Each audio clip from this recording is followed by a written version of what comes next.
안녕하십니까. 더 말합시다의 아나운서 황윤호입니다. 지난 11월과 이달 12월은 전북의 미래 발전에 있어서 무척 중요한 시기입니다.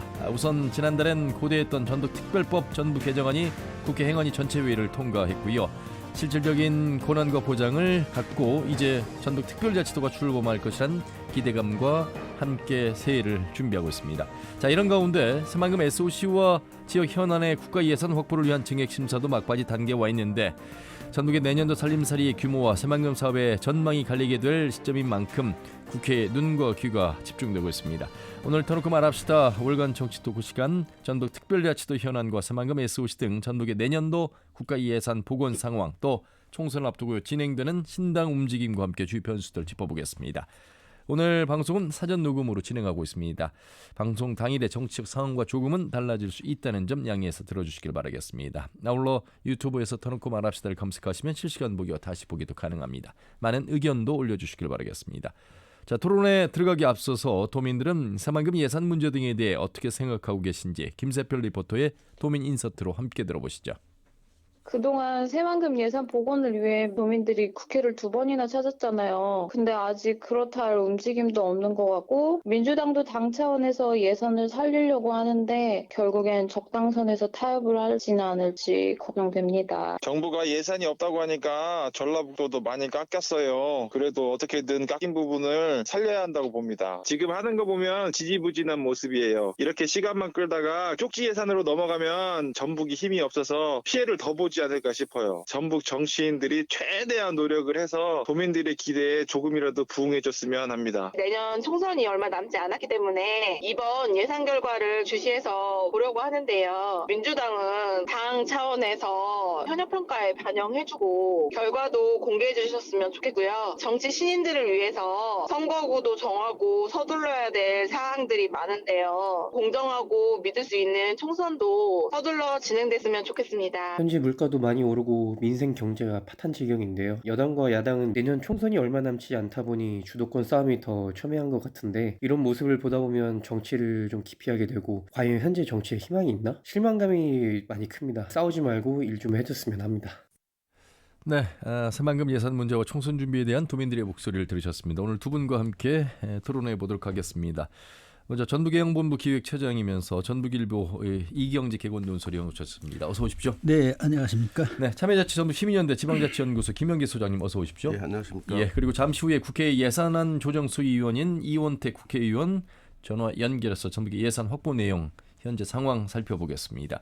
자, 이경재 의원님, 네. 한 해를 정리하는 정치 토크가 12월에 한 번 더 있긴 합니다만 올해 전북 참 다사다난이라는 표현 속에서 험난한 과정을 지금 겪고 있는 것 같습니다. 그럼에도 불구하고 또 새해 희망을 또 특별자치도라는 이름으로 또 준비를 하고 있는 올 한 해를 좀 어떻게 정리를 좀 해주신다면요. 네, 지금 전라북도는 위기 상황이라고 현재 시점에서 보면은 예. 위기 상황이라고 보고 있고요. 특히 그 올 상반기에 2차 전지 새만금 특화 산단 그렇죠. 지정이 됐고요. 또 7월 달에는 국제투자진흥지구로 새만금이 지정이 돼가지고 막 비상을 하려는 찰나에 잼버리 사태 이후에 새만금 SOC 예산이 대폭 삭감되면서 위기 국면을 맞고 있고 내년 1월 18일 특별자치도가 출범을 하게 되는데 그와 관련된 관련 특별법을 예.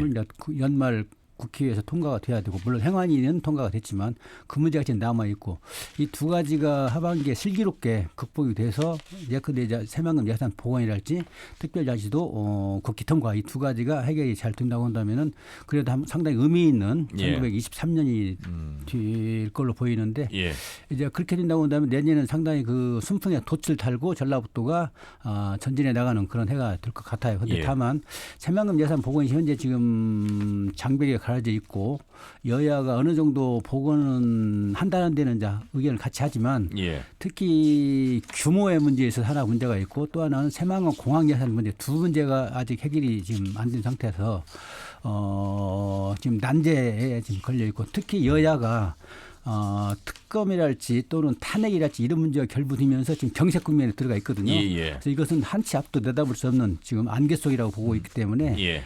또 역시 그 예산도 그렇지만은 특별자치도법 통과 문제도 여야가 그 통과를 해야 되는 문제가 있기 때문에 이 문제도 예. 거의 연동이 돼 있어서 앞으로 그 해결해야 될 문제가 상당히 큰 그 상황입니다. 총론으로 들어가서 뭐 예산 문제도 그렇고 여러 가지의 위기이긴 합니다만 이걸 강론으로 들어가면 그렇고 총론 차원에서 전북의 어떤 현 주소 정치력 앞으로도 이런 일들을 계속 또 당해야 되는 것인지 아니면 지금의 정치력으로도 괜찮은 것인지 어떤 우리가 이 사건을 계기로 해서 조금 더 정신을 좀 차렸으면 하는 그런 바람도 좀 듭니다. 일단 이번 사태를 겪으면서 불거진 문제는 전라북도 정치 역량에 관련된 건데 전라북도 정치를 왜 이렇게 약하냐. 예. 어떤 화하기 때문에 이런 문제가 불거지는 거 아니냐. 또 지역구가 두석만 국민에 있어도 이런 식의 어떤 공격은 정치 공세는 못한다. 또 전라북도가 어떤 존재감이 없지 않느냐. 예컨대 충청권에서 이런 잼버리 사태가 일어났고 이런 사태가 벌어졌다고 한다면은 이렇게 무자백에 예산 칼날을 들이댈 수 있겠느냐. 여러 가지 그 함의가 담긴 문제들이 불거져 있는데 결국은 이게 다 정치 영역이고 예. 정치 역량과 관련된 문제인데 지금은 이제 힘을 합쳐서 이걸 극복해 나갈 시점이기 때문에 정치권의 어떤 책임이랄지 문제를 들춰내지 않고 있지만 이 문제가 해결이 되고 나면은 내년 총선 앞두고 분명히 다시 불거질 걸로 보여지고 있거든요. 예. 그래서 현재 정치권은 힘을 합해가지고 예산 복원에 최대한 힘을 써야 되겠고 또 만족할 만한 성과를 전라북도민들한테 쥐어야 될 문제가 있고 또 연계해서 전북 특별자치도법도 연말에 그렇죠. 통과가 되는 그런 성과를 낸다고 한다면은 그래도 애썼다 우리 다시 한번 보자 뭐 이런 기류가 형성이 될 것이고 예. 그렇지 못하고 기대의 어떤 난망의 어떤 수준의 성과를 낸다고 한다면은 역시 혹독한 비판 내년 총선의 비판이죠 뭐. 예, 알겠습니다. 민선 8기 들어서 뭔가 변화를 꾀하고 있는 전라북도인데 이 정부와 여당 중심의 전북 차별 기조가 잼버리 이후에 예산 삭감으로 치달았습니다. 아울러서 도민들이 또 총궐기를 하게 되는 그런 계기도 됐습니다만 지금의 현 주소를 어떻게 좀 평가하고 계신지 김현계 소장님. 이 잼버리 사태는 우리 전북 도민들에게는 큰 충격이었다고 봅니다. 예. 또 이러한 어떤 충격이나 홀대 아니면 거의 배제 수준이라고까지 할 수 있을 정도로 그 어떤 전북 도민들은 큰 상처와 충격을 줬는데요. 그 과정들을 살펴보면 이미 그런 징조들은 정치권에서 이미 있었다고 볼 수 있고 그 어떤 그 당시 그 폭염 속에서의 내용을 가지고 정부가 일관된 계획하에 어떤 전북 책임론을 강조하면서 밀어붙인 내용들이 있었고 그걸 통해서 이제 새만금 예산이 대폭 삭감되고 그 책임은 잼버리를 제대로 관리하지 못한 전라북도 있다는 식으로 몰아붙였는데요. 예. 실제 그 이후의 과정을 보면 그 정부 여당의 논리가 얼마나 허구했는가 이런 것들은 거의 밝혀졌다고 봅니다.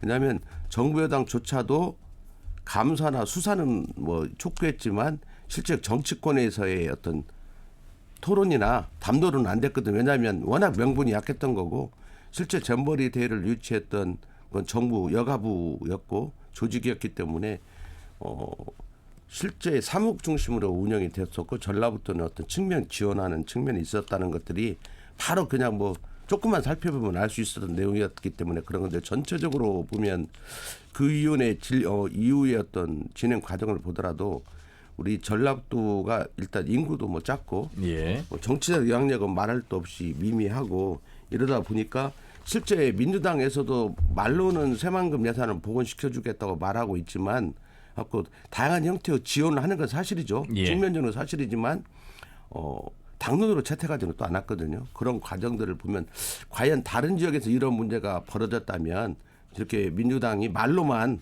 서비스하는 형태에 머물 것인가 이런 내용이 있고요. 지금 1년의 어떤 진행 과정을 보더라도 새만금 예산의 어떤 대폭 복원은 거의 어려운 상황으로 가고 있는 것 같습니다. 뭐 일부 조금씩 이렇게 보충해 나가는 형태로가 큰 틀에서의 새만금 예산의 어떤 삭감 기준은 유지가 될 것 같고 또 그 중에서 정운천 의원의 기자회견의 내용을 보면 뭐 정운천 의원의 뭐 본인의 노력에 의해서 상당 부분 복원이 됐다와 이야기를 하고 있지만 우리가 중요하게 생각하고 있는 인입 도로 문제라든지 아니면 철도죠. 그리고 가장 중요한 새만금 공항 문제 이런 것들은 지금 거의 없던 일이 돼가는 형태로 지금 완전히 지하로 스며들어 버리는 것들을 용인하는 듯한 모습도 보이거든요. 그래서 전체적으로 보면 그렇고 이 특별자치도 문제는 우리가 그 좋은 조건에 있는 건 분명합니다. 왜냐하면 이미 제주도나 강원도가 경험이 있었기 때문에 그 경험적 토대에 의해서 진행이 돼서 이미 거기에서 선행적으로 진행됐던 내용의 어떤 장단점들을 파악하고 그런 것들을 흡수해내면서 우리 전북만 어떤 독자적인 어떤 특례들을 만들기 위해서 노력을 하고 있는데 그건 그 예상보다 이제 빠르게 진행되는 측면들이 있는 것 같습니다. 자, 이제 그 크게 이제 두 가지를 말씀을 더 이제 나누게 될 텐데 우선 이경재 의원님 막바지예요. 지금 뭐 워룸이라는 표현까지 씁니다. 이게 뭐 전쟁 시에 이제 그 공간을 마련하고 여기서 전시 회의를 한다 이런 의미의 워룸인데 자 이제 12월 2일 본회의 상정 지금 거의 막바지에서 이제 잠시 후에 예결 소위 안에 들어간 이원택 의원을 또 전화해서 상황을 더 듣겠습니다만 어떻게 좀 전망하십니까? 현재 시점까지 여야가 내년 예산을 놓고 논의를 한 그런 결과는 일단 새만금 예산의 어떤 무더기 칼질 이것은 복원시키는데 합의를 좀 한 것 같고요. 예. 다만 그 수준이 어느 정도 될지 이것이 남아있는 문제고 또 내년도 예산과 관련해서 새만금 공항 문제가 전라북도가 지금 가장 힘을 쓰고 있는 문제인데 새만금 공항은 아시다시피 580억을 국토교통부가 기재부에 넘겼거든요. 예. 근데 그게 다 삭감이 되고 66억 원만 남기고 다 칼질이 된 거란 말이죠. 그래서 내년에 실시 설계 또 공사 들어가야 되고 또 6월에는 이제 착공을 할 계획까지 돼 있단 말이죠. 근데 66억 이 돈 가지고는 아무것도 못 하는 거죠. 또 하나 더 우려스러운 거는 새만금 공항에 대한 부정적 기류.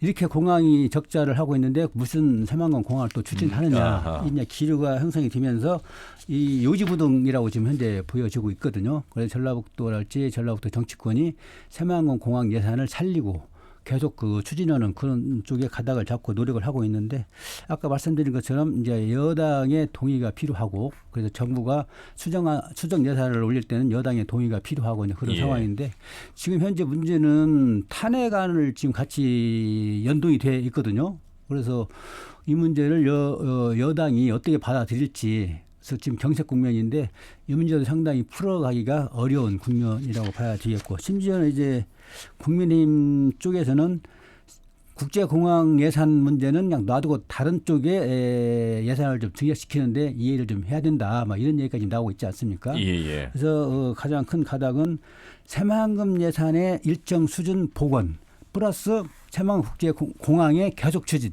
이것이 담보되지 않으면은 우리 정치권이 상당히 비판 위에서 책임을 벗어날 수가 없겠다. 또 전라북도도 아무리 노력을 했을지언정 성과라고 보기 어려운 그런 걸 손에 쥘 수밖에 없지 않겠느냐. 이런 측면이 하나 있고요. 아까 이야기한 새만금 인입 철도도 문제가 중요하거든요. 여기가 물류의 어떤 그렇죠. 그 해결 문제에 있어서. 근데 100억 원을 올렸는데 지금 돈 한 푼도 지금 반영되지 않는 상태란 말이죠. 또 새만금 전중앙 고속도로는 이미 시작이 돼가지고 항상 진행이 되고 있는데 1191억 원을 올렸는데 상당히 깎여가지고 334억만 반영이 된 상태고요. 새만금 신항만도 마찬가지입니다. 이게 26년에 이제 완공 개항을 계획인데 1677억 올렸지만은 438억만 반영이 됐고 약 4분의 1, 3만 반영이 된 거예요. 이런 식으로 새만금 10개 사업이 반영이 미미한 반영 수준이고 신규 사업은 2개는 전혀 한 푼도 반영이 안 된 상황이고 이런 문제를 제 궤도에 올리려고 하니까 아주 어려운 지금 국면이 되고 있는 거죠. 그래서 이제는 남은 거는 예결위의 개수조정 소위 이것만 남겨 있고 이제 이원택, 이영호 두 의원이 들어가 있는데 사실은 여기에 기대를 걸 수밖에 없는 상황이 돼 있고 또 여기에서 해결이 안 되는 거는 이제 원내대표한테 하소연해가지고 뭔가 좀 딜을 하는 그 수순이 남아 있는데 지금 현재는 뭐라고 뭐 예단하기 어렵고 이 두 가지 국면이 남아 있는 겁니다. 그러면 김영기 대표님 지금 예결 소위에서 다 결정을 할 텐데 지금 구성을 보니까 15명인데 민주당이 예결위원장을 보면 9명, 국민의힘 6명. 그래도 이원택, 이용호 의원이 소위에 포함돼서 전북을 대표하는 2명. 전체 인원수 속에서 민주당이 더 많고 어떻게 좀 긍정적으로 희망을 좀 가져봐야도 되겠습니까? 뭐 희망을 갖는 건 좋은데 우리가 보통 그런 이야기를 하거든요. 예결위원장을 맡으면 보통 평의원보다 3-4배의 힘을 발휘한다고 하고 예결위에 소속되면 최소한 다른 평의원들보다 예결위에 소속되지 않은 의원들보다 30억 이상 예산을 더 확보한다고 그래요. 보통 관례당으로. 뭐 소위에 들어가면 또 30억 더 해주고 뭐 이런 과정이 있다 보면 우리가 예결위 소위를 통해서 우리가 전라북도 예산 증액을 한다면 보통 관례상으로 보면 100억 정도를 하면 어마어마하게 많은 걸 해냈다고 이렇게 칭찬을 받게 되는데 지금 새만금 관련 예산은 워낙 액수가 크고 거의 뭐 반쪽 이상도 거의 되지 않을 것 같은 상황이기 때문에 실제 또 우리가 기대하는 바가 좀 이영호 의원도 지금 어차피 여기를 이야기하고 있지만 이제 다음 선거는 여기로 나가는 게 아니잖아요. 예. 뭐 이런 것이 있는 거고 이현택 의원은 뭐 당사자 지역구가 또 새만금과 연관이 있기 때문에 노력은 하겠지만 그 우리가 서삼석 예결위원장 보면 이미 정부안이 만들어질 때 본인 지역구와 그 전남과 관련된 예산을 3천억 정도를 이미 증액시켜 예산안에다가 정부안에다가 포함시켜 놓고 쉽게 뭐 활동을 한단 말이죠. 그런 것들을 생각해 본다면 또 이현택 의원이 현재는 초선 의원이고 그래서 그 물론 그 우리 전라도 국회의원들의 다 지지, 그다음 민주당 안에서의 어떤 암묵적 지지가 있다 하더라도 실제적으로 그 노력을 해서 얻겠죠. 하지만 한계는 분명히 존재한다 이렇게 볼 수 있을 것 같습니다. 아니 이경규 의원님 그런데 예산 사건 뭐 그렇다 칩시다. 그런데 새만금이라고 하는 국책 사업은 우리 전라북도 사업이 아니잖아요. 여당이든 야당이든 이 대한민국의 중요한 국책 사업을 바라보는 관점이 전혀 관심이 없고 의지가 없어 보이는 대목이에요. 지금 뭐 적정성 재검토 용역 이게 말이 되는 겁니까 이게? 물론이죠. 새만금은 국책 사업이고 또 국가 예산이 계속 투입되어 온 그런 사업이고 그렇죠. 또 하나 중요한 거는 이 예산 지금까지 예산 투입이 저 사전 타당성 조사랄지 예비 타당성 조사랄지 이런 절차를 다 이행을 해가지고 정부 부처 심의에서 다 통과된 사업들이거든요. 그래서 이거를 인위적으로 지금 삭감하고 칼질을 하는 거는 이제 관련 법적으로도 지금 안 되고 그래서 위법 문제를 지금 제기하고 있지 않습니까? 이제 그런 측면이 또 하나 있고 왜 새만금을 전목 사업으로 보느냐 이 문제는 전라북도든 책임이 상당히 크다고 보여져요. 왜냐하면은 국가예산 편성하고 심의할 때마다 새만금을 전라북도가 들고 나왔거든요. 그리고 핵심 사업으로 지켜 세우고 또 전라북도의 비전이라고 강조하면서 했기 때문에 전라북도 사업으로 정책을 보고 있는 거예요. 근데 그 대목이 말하자면 부메랑이 돼가지고 전복 사업처럼 굳어져가지고 딜을 할 때 다른 예산을 깎고 새만금 올려주면은 깎고 뭐 이렇게 해서 이제 올려주고 지금까지 해왔는데 이거를 지금까지 연속성상에서 이루어지고 있고. 그러니까 잼버리 파용위의 송원석 의원이나 정경희 의원이 바로 이제 그런 대목을 가지고 바로 그 현상이 이제 그 이면에 들춰진 그런 배경들이 깔려 있는 건데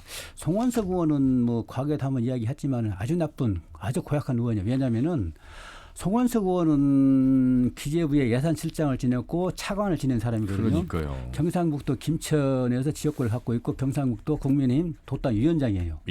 그런 사람은 그런 분은 새만금 예산의 성질을 잘 알고 있어요. 국가 예산에 투입되고 자기가 다 이렇게 편대 잡고 이렇게 늘리고 줄이고 한 과정을 밟았기 때문에 그런데도 새만금을 잼버리를 위한 예산 빼먹기 위해서 한 SOC로 평가를 절하를 하잖아요. 정치공사를 해가지고 기재부한테 가이드라인을 삭감의 가이드라인을 지침을 주는 겁니다. 걔가. 그래서 아주 나쁜 고약한 정치인으로 보고 있고 정경희 아까 의원이 얘기했는데 정경희 여성가족위의 간사잖아요. 정경희 의원도 상당히 고약한 의원이에요. 왜냐하면은 이 새만금 예산과 관련해서 삭감을 하면서 대국민 사기극을 벌였다고 전라북도 이렇게 정치 공세를 펴잖아요.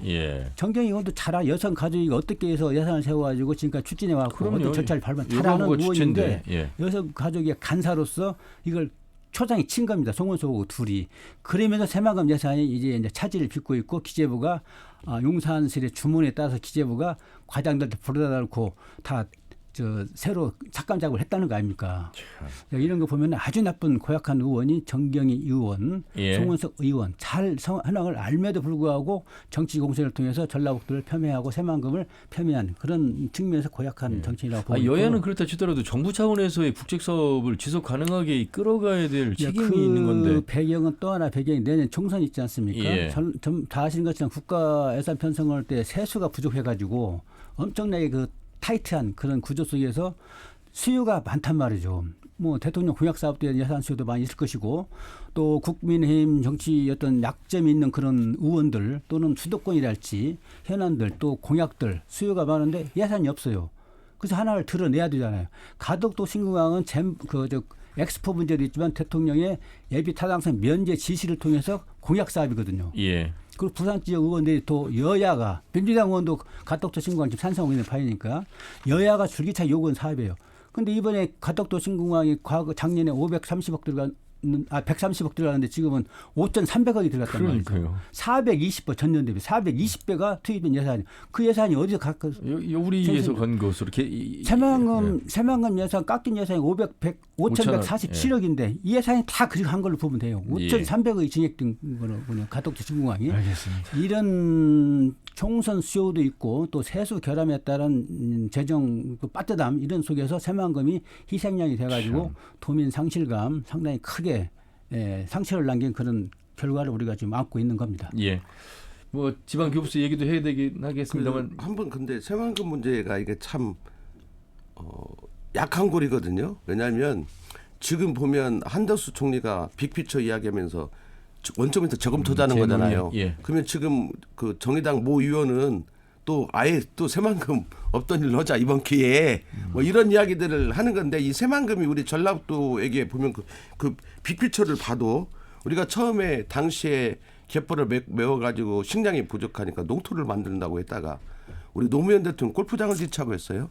문재인 대통령은 또 태양열 발전소를 한다든지 뭐 그래서 점점 그 농업 비중이 줄어들면서 다른 뭐 신재생 에너지라는 이제 공업 부문으로 옮겨갔단 말이죠. 그러니까 그런 걸 계획을 바꿀 때마다 항상 중단이 되고 몇 년을 허비하면서 또 새로운 계획을 짰다가 정권이 바뀌면 또 새로운 계획 짜고 그래서 언제든지 그 정부에서 본인들이 위기에 처했을 때 아니면 예산상의 문제가 있었을 때 우선순위에서 배제할 수 있는 명분으로 이 새만금을 등록일 수 있다는 거죠. 그리고 여전히 지금도 백지화를 논하고 있는 뭐 환경단체도 있고 뭐 그런 것들이 진행되고 있기 때문에 그런 어떤 새만금이 지속 가능한 어떤 발전 사업이라고 보기는 어려운 측면이 있고 정부 입장에서는 하도 전라도에서 새만금 하니까 조금씩 좀 예산을 좋은 형태로 30여 년을 지내왔기 때문에 그걸 명분해서 얼마든지 이러한 상황들이 또 만들어질 수 있었고 만들어진 거라고 보면 될 것 같습니다.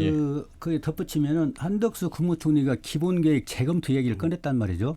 그러면서 기업이 어떤 활동 공간, 기업을 유치하는 어떤 공간을 넓히는 쪽으로 재검토를 하겠다 했단 말이죠.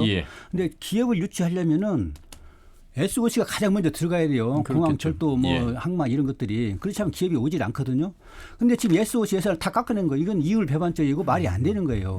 즉흥적으로 나온 얘기이고 특히 기본계획 재검토는 2년 전에 한 거예요. 또 물론 시대의 흐름을 반영한 측면이 있지만은 해야 된다는 측면이 있지만은 2년 전에 재검토한 걸 다시 2년 만에 다시 재검토하겠다. 또 기업 유치가 명분인데 기업 유치를 하기 위해서 그 앞으로 재검토했다고 해놓고 새만금 SOC 예산을 다 깎았다. 이게 이율 배반적 말이 안 되는 거예요 지금. 이 돈이 하늘을 또 끌어가는데 얼마나 중요한지를 말씀드리고 있습니다.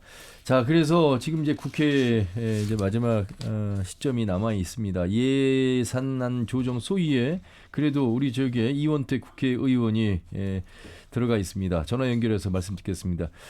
이 의원님 안녕하십니까? 예, 안녕하십니까? 앞에 두 분의 이원택입니다. 앞에 두 분의 목소리 지금 들으시면서 함께하고 계시죠? 일부 들었습니다. 자, 지금 이제 오늘 녹음하는 시점, 이 방송이 나가는 시점은 12월 3일이 되겠습니다만 결정이 될 것 같습니다. 어떻게 지금 어느 단계까지 와 있습니까? 지금 11월 30일까지 예산안 소위에서 심사를 했고요. 이제 감액 부분과 마지막에 금요일 날 증액 심사 방향과 증액 심사 내용에 대해서 소위 의원별로 얘기를 했고요. 저는 이제 증액 심사 방향과 내용과 관련해서 이제 새만금 예산 증액의 필요성과 그 구체적인 내용들에 대한 설명을 했고요. 또 농업, 여성, 청소년 분야까지 이제 말씀을 드렸는데 이제 그것이 끝나고 난 이후에 이제 소소위로 넘어가 있습니다. 그래서 소소위에서 지금 회의를 진행 중인데 전체적으로 감액 규모를 결정하는 부분이 있고요. 그 감액 규모가 나와야 증액 규모로 가는데 저희 민주당에서는 이제 국가 예산의 1% 정도 해당되는데 한 6.5조 정도 이상을 감액해야 된다 이렇게 지금 보고 있습니다. 그래서 소소위에서 협의 중이라는 말씀을 드립니다. 소소위라면 이제 거의 뭐 최종 시점에서 이제 그 두 당의 간사가 참여하는 그 예산 소위 내 또 소위원회 이렇게 좀 이해를 하면 될 것 같습니다. 제가 오늘 패널 분들이 계셔서요. 저보다는 두 분께 질문하고 답변할 시간을 좀 드리도록 하겠습니다. 이경재 의원님. 네, 고생 많으십니다. 이경재입니다. 그 가장 중요한 거는 지금까지 말씀하신 것처럼 상당히 깊게 지금 진행되어 왔지 않습니까? 지금부터는 예. 거의 뭐 정무적, 정치적 판단, 결단만 남아있는 것 같은데 우리 도민들이 궁금해하는 거는 열심히 노력도 했고 또 걸기대회까지 했고 했는데 과연 새만금 삭감된 예산 5,147억 원이 삭감이 됐단 말이죠. 과연 지금 현재 시점에서 어느 정도까지 복원 가능한지 그게 궁금합니다. 지금 이제 현재 시점에서 어느 정도까지 복원 가능한지에 대한 물음인데요. 사실 현재 시점에서 명확하게 지금 답변 드릴 수 있는 사항은 아닙니다. 저희가 이제 기재부 2차관 또 뭐 이제 여당 측의 의견 여보세요? 네, 듣고 있습니다. 예. 전체적인 의견을 종합해 보면 태도나 이제 발언 속에서는 유연하거나 변화를 시도하고 있는 측면이 있는데 최종적인 입장을 아직 확인이 되지 않았습니다. 아마 최종적인 입장은 소소위와 또 소소위를 지나고 나면 아마 이제 양당 원내대표 수석 대표 또 정책위 위원장들이 참여하는 논의 테이블에서 최종 결정을 하지 않을까 싶고요. 그 과정에서 최종 어떤 예산 회복에 원상 회복에 대한 문제가 최종 결정이 날 것 같습니다. 다만 이재명 당대표를 포함해서 홍익표 원내대표는 새만금 예산의 원상 회복 없이 예산안 통과가 없다는 것을 여러 차례 확인을 했고요. 그런 입장에 서서 지금 예산 협상을 하고 있고요. 일부 이제 유연한 태도를 보이고 있는 건 사실입니다. 하나 덧붙이면요. 예, 그 방침은 처음이나 지금이나 똑같이 일관성을 유지하고 있다고 보면 되겠고요. 새만금 공항 예산과 관련해서 뭐 언론에서 보도된 것처럼 뭐 음모설도 나오고 그러고 있는데요. 새만금 예산 일부 SOC 예산 복원시키되 새만금 국제 공항 예산은 공항은 안 된다. 뭐 이런 얘기가 나오고 있고 일정 부분 또 이 동의가 되고 합의가 되지 않았냐 여기까지 나와 있거든요. 언론 보도를 보면은 그 부분을 어떻게 정리를 해야 될까요? 저도 그런 이제 보도도 들었고 그런 얘기도 일부 들었는데요. 예. 이제 새만금이 지금 6조 6천억의 투자를 끌어낸 이유는 SOC가 빠른 속도로 구축됐기 때문에 그렇습니다. 항만, 공항, 철도, 도로, 고속도로들이 빠른 속도로 구축되기 때문에 기업인들이 이게 미래에 투자할 수 있는 지역으로 변화해가고 있다라는 측면 때문에 6.6조까지 투자가 됐고 이후에도 투자가 될 거라고 보고 있습니다. 그 핵심이 공항하고 항만인데 공항과 항만을 죽이거나 또는 지연시키는 방식으로 새만금 예산을 복원한다 이건 동의할 수 없습니다. 아마 민주당 입장에서도 동의할 수 없고요. 공항과 항만 SOC를 유지하는 걸 전제로 해서 통과시켜 가야 된다 이렇게 보고 있고 그래서 저희들이 사실 이제 대통령의 워딩이랄까 또는 저쪽 국민의힘과 그다음에 정부 측 의견을 들어보면 기업 지원에 대한 의지 표명을 했습니다. 그래서 기업이 원활하게 새만금 지역에서 활동하려면 SOC인 공항과 항만을 구축하는 것이 대단히 필요하다 이런 거고요. 또 하나 미래 광물 자원을 새만금에 비축 기지를 둘 겁니다. 아마 리튬이라든가 미래의 광물 자원 비축 기지를 새만금에 둘 텐데 그러려면 이제 화물, 운송, 물류 문제가 있기 때문에 공항이나 항만 자체가 핵심적 요소라는 것을 저희들이 주장하고 있고요. 그 부분에 대한 것은 타협 없이 가야 할 지점이다 이렇게 보고 있습니다.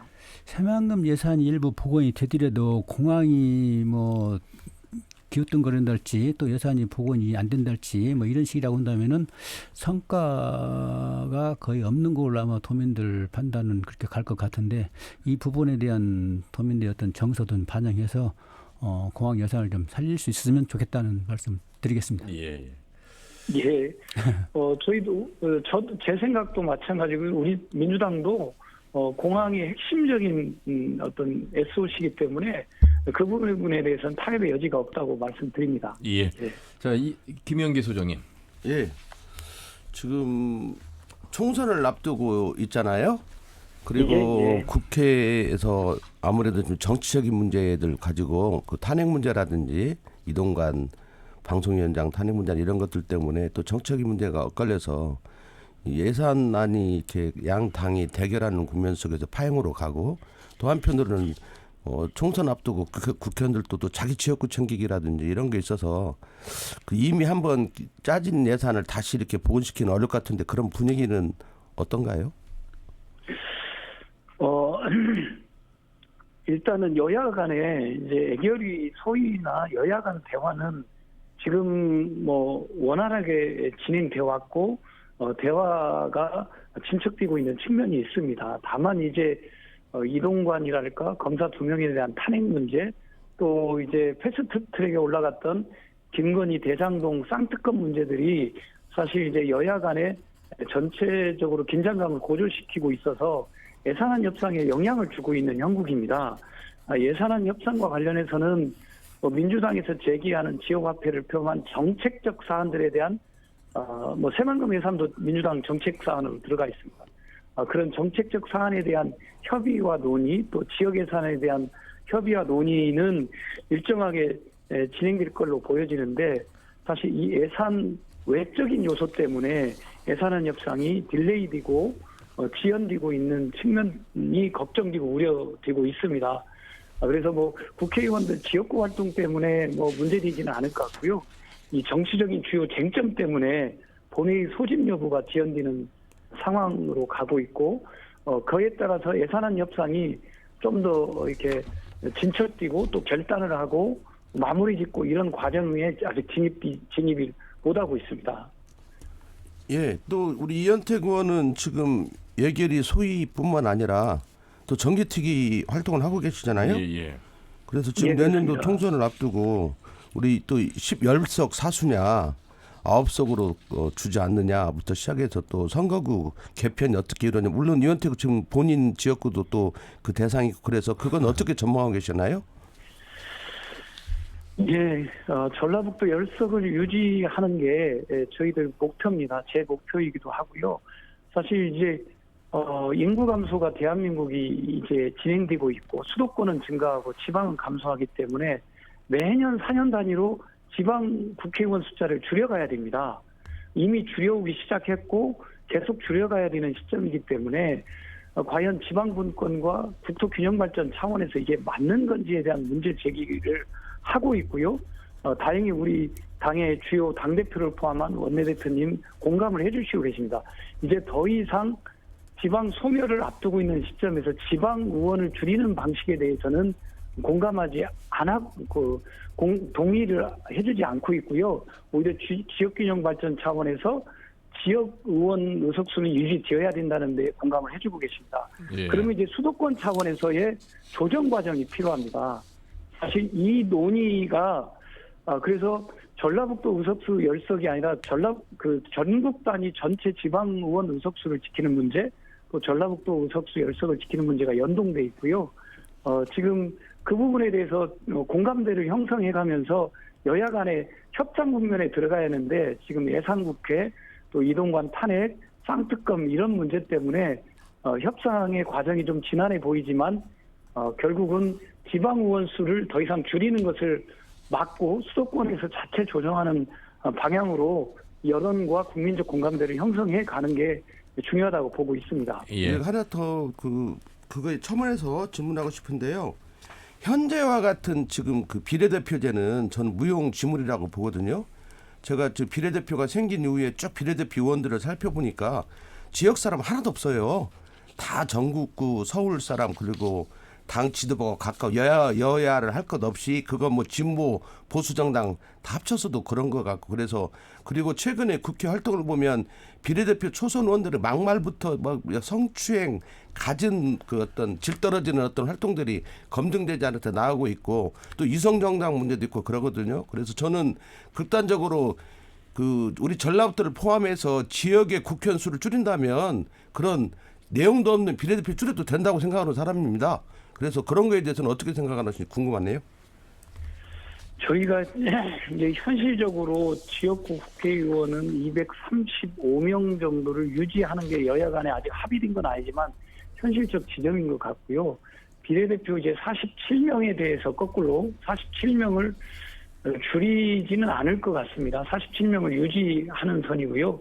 다만 이 비례대표를 그러면 이제 어떻게 할 거냐, 병립형이냐, 연동형이냐, 또는 병립형 중에 권역별 비례라고 해서 대한민국을 북부, 중부, 남부로 나눠서 석별까지 포함한 권역별 비례로 갈 거냐, 연동형으로 100% 갈 거냐, 이런 논쟁이 이제 본격적으로 시작되는 국면입니다. 그래서 사실 비례대표 이제 선거제와 관련된 것은 아직 최종 결정 단계는 아닙니다. 그러나 이제 여당에서는 권역별 비례제에 대해서도 긍정적인 입장을 갖고 있는 것 같고, 병립형 기반 권역별 비례제고요. 저희 당은 연동형에 사실 좀 우호적인 입장에 있었는데, 사실 권역별 비례제의 장점도 알고 있기 때문에 저희들도 좀 여러 가지 시뮬레이션에 기반한 논쟁과 토론을 통해서 결정해 가야 될 것 같습니다.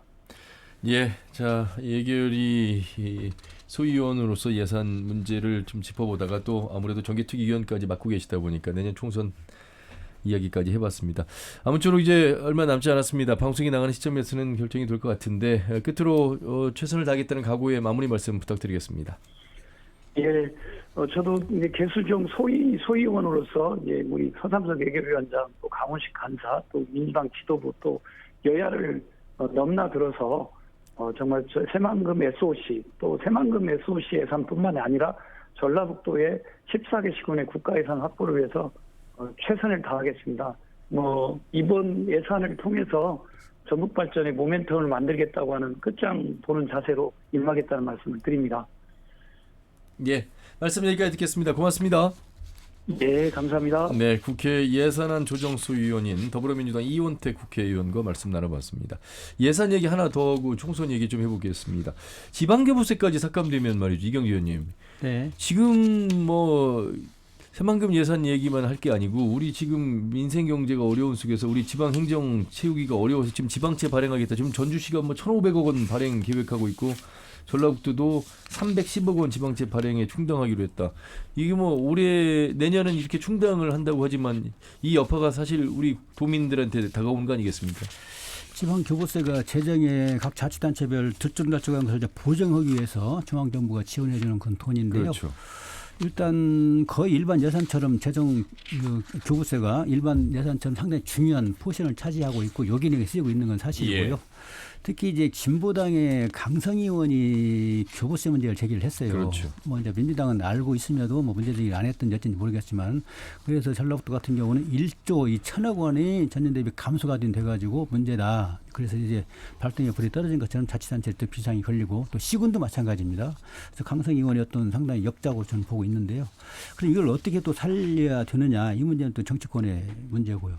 특히 전주시 같은 경우는 재정이 빠지다가 어려움을 많이 겪고 있고 하고 싶은 사업은 많은데 손을 지금 못 대고 있지 않습니까? 예. 그래서 1,500억을 지방채를 발행하겠다 이런 정도인데, 전주시는 다만 시의회가 이 문제가 있지 않느냐 해서 상당히 비판적으로 보다가 결국은 275억을 감액 조치해가지고 1,225억 원을 지방채 발행한 걸로 승인을 했습니다. 이렇게 할 걸 있고요. 또 지방채를 발행하지 않으면은 좋겠지만은 건전재정만 유지한다고 한다면은 지방채 발행해서라도 주민들이 또는 요구하는 사업, 또 지역에 필요한 사업들을 해야 되는 건 당연한 거고요. 우리 가게에서도 마찬가지로 건전한 어떤 유지가 된다고 한다면 대출 받아서 사업하는 것도 예. 학자금 대출하고 마찬가지 성격이거든요. 그래서 지방채 발행하는 것 자체를 너무나 배관시할 건 아니라고 보고요. 다만 예. 재정의 어떤 건전성을 판단 기준으로 해가지고 발행할 수 있으면 발행해서 여러 가지 사업을 펼치는 것이 주민 수요에 맞추는 것이고, 또 자치단체가 발전해 나갈 수 있는 그 길이다. 저는 이렇게 상당히 긍정적으로 저는 봅니다. 예. 자, 오늘 월간 정치 토크 참여자치 전북 시민연대 지방자치연구소의 김영기 소장, 전북일보 이경재 개건 논설위원과 함께하고 있습니다. 자, 이제 총선이 4개월 앞으로 다가왔습니다. 우선 전체적인 이야기를 하기에는 저희 지역 방송상 시간에 한계가 있고요. 일단 선거구 획정이라든지 아직 결정되지 않은 상황에서 우리 지역 인구 하한선 상한선 지금의 현 기준으로 봤을 때 10석을 유지할 수 있느냐 줄어드느냐, 그러면 줄어든다면 어떻게 또 복합 선거구가 만들어질 것이냐, 이런 가운데 우리 현역들이야 계속해서 지금 정치활동하는 것이 또 선거운동이 되겠습니다만, 신인들 입장에서의 한계점 여러 가지 늘 항상 이야기하는 겁니다만 이야기들이 나오고 있고 여기 이제 그 병립형 비례 또 준연동형 비례 뭐 이런 이야기까지도 해당 사항이 되겠습니다. 우선 우리 도민들이 내년 총선에 얼마나 관심을 갖고 있고 어떤 기대 속에서 총선을 준비할 것인가 지금 나오고 있는 이야기들 중심으로 한번 얘기를 해보도록 하겠습니다. 김명기 대표님. 뭐 내년도 총선의 어떤 흐름은 뭐 윤석열 정부가 이제에 대한 중간 평가가 있기 때문에 정권 어떤 심판론이 뭐 부각돼서 치러질 거고 예. 현재 어려워지고 있는 어떤 경제 상황 뭐 전체적인 지표는 이제 조금씩 나아진다고 하지만 지금 뭐 서민들은 훨씬 더 어려움에 있고 우리 전북 지역만 하더라도 지금 유력 건설 기업들이 전부 다 하루살이 인생을 지금 살리고 있다고 해요. 그리고 자영업자들은 이미 많이 망했고 현재 유지하고 있는 사람들도 진짜 대안이 없어서 빚으로 운영하고 있다도 과한 양 전체적으로 경기가 침체되어 있는데 그런 원인들이 또 선거에는 직접적으로 영향을 미친다고 본다면 그리고 그런 것들에 대해서 무능력한 어떤 정치권의 흐름에 대해서 누구 손을 들어줄 것인가 이 정도 내용이 내년도 우리 전라북도 어떤 총선의 내용이라고 본다면 이미 답은 나와 있는 것 같습니다. 우리 전라북도 같은 경우는 이번 새만금 예산의 어떤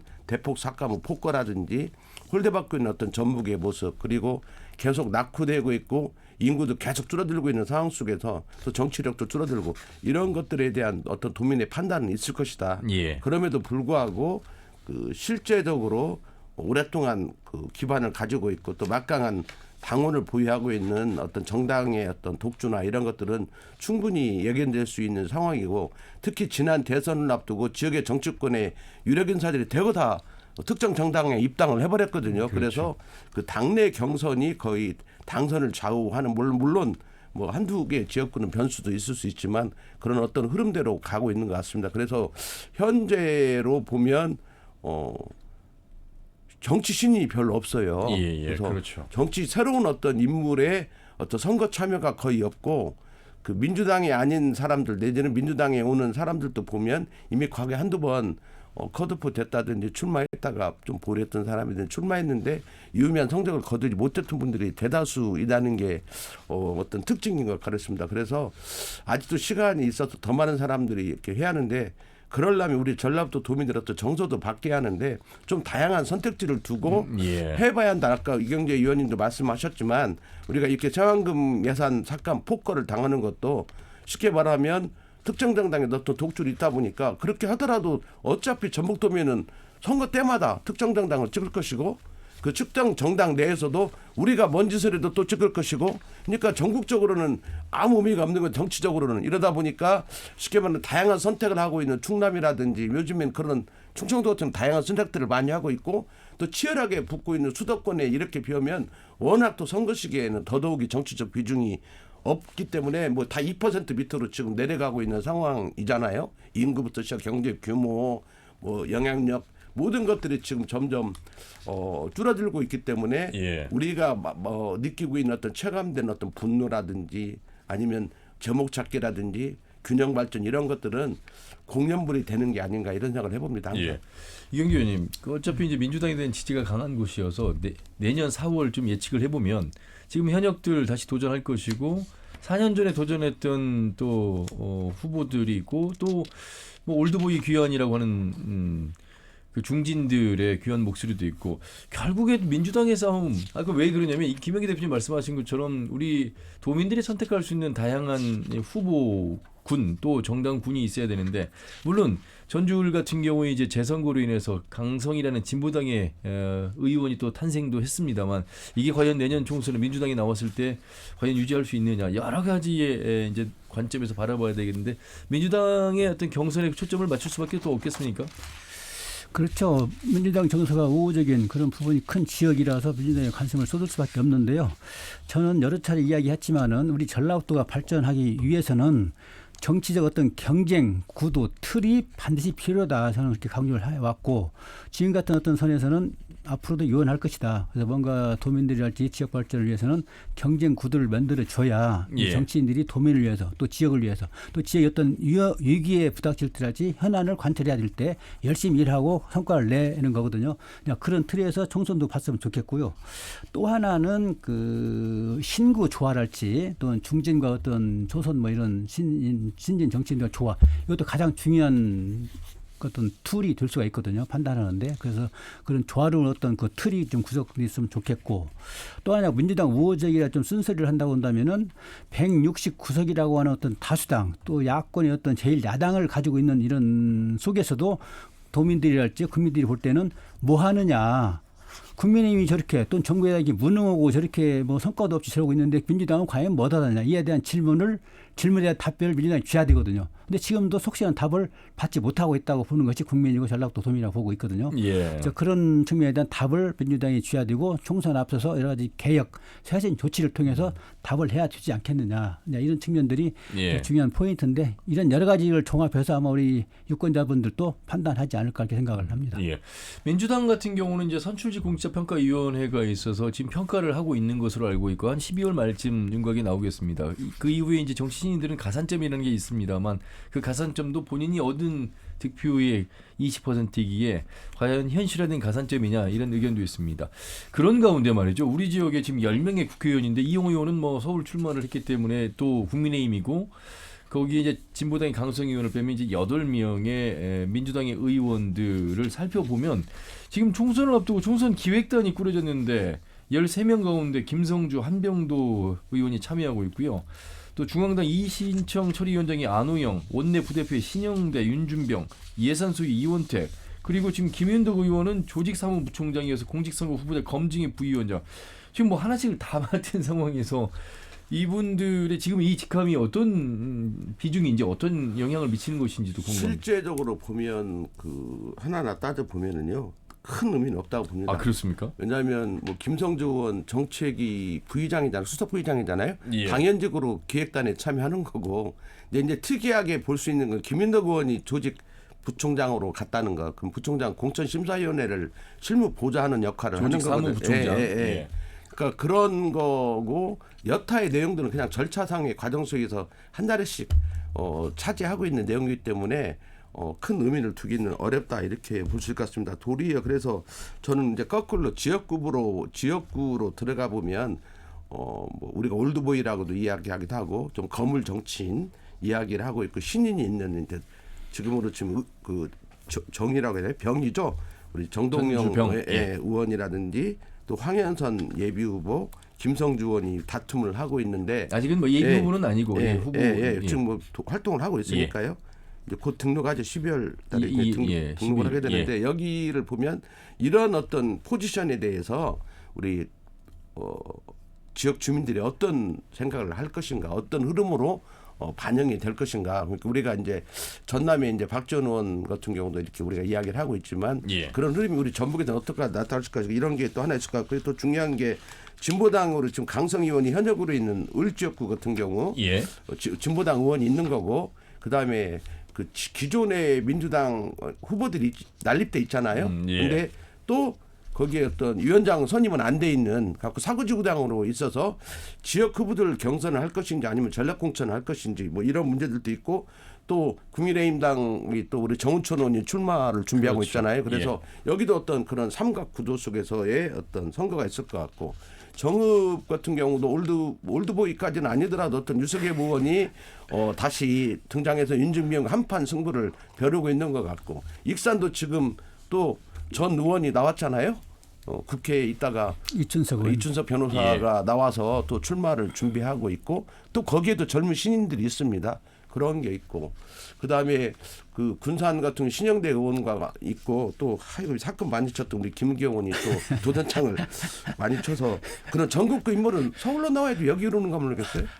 일단 좀 깝깝한 이제 우리 김영기 의원의 개인 생각이에요. 소장님의 개인적인 생각이지고 일단 예비 후보 등록이 12월 10일에 펼쳐지면 저희가 이제 선거구, 그러니까 선거구가 아직 정해지지 않았기 때문에 뭐라고 뭐 정확히 말씀 못 드리겠습니다만 어쨌든 예비 후보 등록이 시작이 되면 저희가 지역구 10곳을 정리해서 한번 더 말씀을 좀 드리도록 하겠습니다.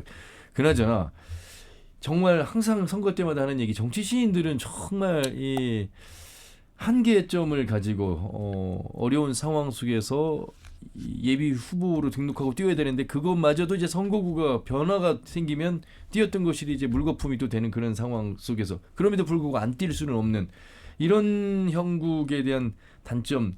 그래서 지금 우리 전라북도에 출마를 하고자 하는 뭐 시인이라고 할까 이런 희망하시는 분들이 참 어려운 상황 속에서 우리 유권자들에게 알릴 기회가 적은 부분. 지금 정치인들은 5개 관공을법이 개정이 되면서 지금 현수막으로 지금 거의 뭐 도배하고 있다는 언론의 지적도 있습니다만 이경재 의원님. 네, 그렇습니다.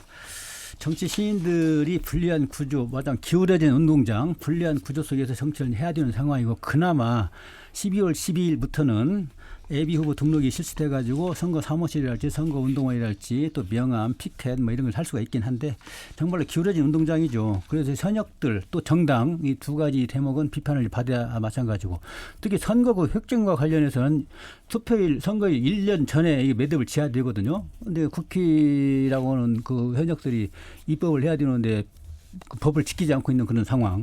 또 심지어 김진표 국회의장까지 나서가지고 연초부터 선거제도 개혁을 해야 된다 많이 주문했는데 정당이랄지 현역들은 뭐 콧방귀도 끼지 않고 있지 않습니까? 오히려 뭐 현역들은 이대로 가는 게 좋다고 볼 수가 있죠. 그래서 이런 문제들은 정치 시인들한테 큰 어떤 족쇄가 될 우려가 크고 그래서 결론은 뭐냐? 저는 이제 두 가지를 생각하고 있는데 정치 시인들이 전라북도만 있는 것이 아니고 전국적으로 연대를 해서 뭔가 좀 투쟁을 해야 된다고 저는 보거든요. 투쟁을 하는 어떤 걸 액션 플랜을 좀 가동을 해야 되고 또 하나는 현역들이 또 정당이 법에 나와 있는 규정을 지키지 않았을 때 그걸 보고 넘어가야 되느냐. 예컨대 선거 획정 같은 경우도 투표일 1년 전에 해야 되는데 지금 계속 넘어가고 있잖아요. 현역들은 좋거든요. 얘기가 선거 획정이 될수록 이럴 때 과연 어떻게 해야 되냐. 저는 눈에 얘기했지만 중앙선관위한테 제도를 넘겨줘야 된다고 봐요. 중앙선관위한테 넘겨줘가지고 1년 전에 그 정당이 그걸 가동하지 않으면 중앙선관위한테 넘겨줘가지고 뭐 시민사회단체랄지 언론이랄지 학계랄지 여러 그 많은 저기들이 있어요. 전문가들이. 그래서 거기에서 획정도 좀 할 수 있도록 그런 장치들을 해야 진일보한 정치가 되지 이런 식으로 나가는 거는 안 된다. 김영규 대표님 마무리 말씀해 주시죠. 지금도 중앙선관위가 획정은 해요. 근데 거기에 참여하는 정당들이 의사를 안 받고 회의가 무산되거든요. 결국 그들은 항상 탈법하다가 자기들이 입법기관이라는 이유로 자기들이 불리한 건 절대 입법하지 않는 것들 하다 보니까 저는 내년 2월 말이나 가야 될 거라고 봅니다. 거의 벼랑 끝에 가서야 어쩔 수 없이 더 이상은 이제 미룰 수 없고 이제 후보를 등록해야 할 상황이 직전에 대타입이라는 이름하에 자신들의 기득권을 유지하는 범위 내에서 이루어진다. 그리고 저는 그 선거 획정과 관련하고 의원 제도는 당대표 말도 안 들어요. 결국 나중에는 그때는 자기들이 내가 사느냐 죽느냐 이걸로 이제 중심으로 해서 그건 아예 기대하지도 않고 있고요. 다만 우리 전북의 어떤 유권자들이 그 특정 정당이 많이 하니까 그 어떤 이중투표 문제라는 이런 것들이 여전히 존재하고 있기 때문에 좀 안타까운 측면은 있습니다. 그럼에도 불구하고 참 많은 후보들이 나와야 하는데 아무리 언론을 보더라도 몇몇 후보 빼고는 신인들이 아예 보이지 않고 있다는 게 가장 큰 문제에서 많은 분들이 좀 입지를 해야 하지 않나 이런 생각을 해봅니다. 역대 최악의 예산 상황을 맡고 있는 전북 그리고 내년 총선을 앞두고 있습니다. 정치력의 약화라는 말을 정치력이 제대로 행사할 수 있는 곳에 쓰일 수 있는 그런 인물들을 여러분 유권자분들께서 잘 지켜봐 주시길 바라겠습니다.